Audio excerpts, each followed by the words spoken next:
तो दोस्तों अदानी एंटरप्राइजेस ने अपने क्वार्टर 3 के नंबर को डिस्क्लोज कर दिया है। तो चलिए देखते हैं क्या है क्वार्टर 3 के नंबर्स के अंदर। मैं आपको मार्केट का जो एस्टीमेट है उसके साथ कंपेयर करके समझाता हूँ कंपनी के नंबर आपको कैसे देखने मिला। आज यूट्यूब का कुछ ग्लिच भी चल रहा है, तो सर्च बार में आपको कोई भी कंपनी के जो रिजल्ट है वो आपको देखने को नहीं मिलेंगे। अगर आपने सब्सक्राइब किया हुआ है तभी आपके पास ये रिजल्ट का जो वीडियो है वो आपको जा रहा होगा।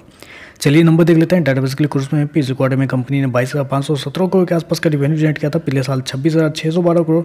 अभी देखें तो कंपनी का रेवेन्यू 28,336 करोड़ के आसपास आपको देखने को मिला। तो साल से साल देखें तो साल से साल कंपनी के रेवेन्यू के अंदर एक हल्की सी तेजी आपको देखने मिला। अप्रोक्सीमेटली बोल सकते हैं वहाँ पे 7% के आसपास का जंप आपको देखने मिला। वहीं अगर क्वार्टर जाते हैं तो क्वार्टर कंपनी के रेवेन्यू के अंदर एक बेहतरीन तेजी देखने मिली। क्वार्टर जाते हैं तो क्वार्टर कंपनी के रेवेन्यू के अंदर ऑलमोस्ट बोल सकते हैं आपकी 25 से 26% के आसपास की तेजी है। तो कंपनी का रेवेन्यू देखें तो वो क्वार्टर साल से साल आपको बढ़ता हुआ देखने मिला। आपको बता दूं कंपनी ने शो कितना किया 28,336 करोड़ रेवेन्यू, जबकि मार्केट का उम्मीद था कंपनी के रेवेन्यू को लेके वो था 23,925 करोड़ के आसपास। तो आप कह सकते हैं जितना मार्केट उम्मीद लगा के बैठा हुआ था उससे कई ज़्यादा बेहतर कंपनी का जो रेवेन्यू है वो आपको देखने को मिला है। खर्चे की बात कर लेते हैं तो देखिए पिछले क्वार्टर में 22,187 करोड़ खर्च किए थे। पिछले साल 26,171 करोड़, जबकि अभी देखें तो कंपनी का खर्चे 26,465 करोड़ के आसपास है। तो कंपनी के खर्चे भी देखें तो कंपनी के खर्चे ऑन एन एवरेज कंट्रोल में ही देखने को मिल रहा है, क्योंकि साल से साल मैंने आपको बताया रेवेन्यू बढ़ा है, लेकिन जब खर्चे के अंदर जाते हैं तो कंपनी के खर्चे ज़्यादा बढ़े ही नहीं। कंपनी ने बहुत अच्छा खासा कंट्रोल किया इस क्वार्टर में।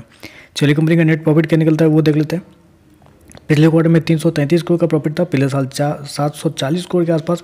अभी देखें तो बढ़ के 1972 करोड़ कंपनी का जो प्रॉफिट है वो आपको जाता हुआ देखने मिला। तो साल से साल देखें तो साल से साल कंपनी के प्रॉफिट के अंदर एक बेहतरीन तेजी आपको देखने मिली। 2.5 गुना कंपनी का जो प्रॉफिट है वो आपको होता हुआ देखने को मिला। वहीं अगर क्वार्टर जाते हैं तो क्वार्टर भी कंपनी का जो प्रॉफिट है वो आपको 6 गुना होता हुआ देखने को मिला है। कंपनी का जो प्रॉफिट तो है वो परसेंटेज में नहीं भाग रहा है, गुना में भागता हुआ देखने को मिल रहा है। मैं आपको बता दूं कंपनी ने शो किया 1972 करोड़ का प्रॉफिट, जबकि मार्केट को उम्मीद थी कंपनी का प्रॉफिट को लेकर वो था मात्र 370 करोड़ के आसपास। मात्र 370 करोड़ के आसपास कंपनी का प्रॉफिट की उम्मीद थी, लेकिन उससे कई ज़्यादा बेहतर कंपनी का प्रॉफिट आपको देखने को मिल रहा है। ईपीएस की बात कर लेते हैं। पिछले क्वार्टर में 2 रुपये का, पिछले साल 7 रुपये 21 पैसे। अभी देखें तो 16.5 रुपये के आसपास है। तो ओवरऑल देखें तो नंबर बहुत शानदार है कंपनी के द्वारा दिए गए। रेवेन्यू वाइज और प्रॉफिट वाइज दोनों देखें तो कंपनी के नंबर इस क्वार्टर में बहुत ज़्यादा भयंकर देखने को मिले। ऊपर से मार्केट के एस्टीमेट की बात करें तो उसको कई बेहतरीन, मतलब आप कह सकते हैं जितना मार्केट का एस्टीमेट था उससे कई ज़्यादा बेहतर कंपनी के नंबर आपको देखने को मिल रहा है। तो चलिए बस आज के लिए बस इतना ही। वीडियो पसंद आए तो लाइक कीजिएगा, साथ में साथ चैनल को सब्सक्राइब जरूर कीजिएगा। धन्यवाद।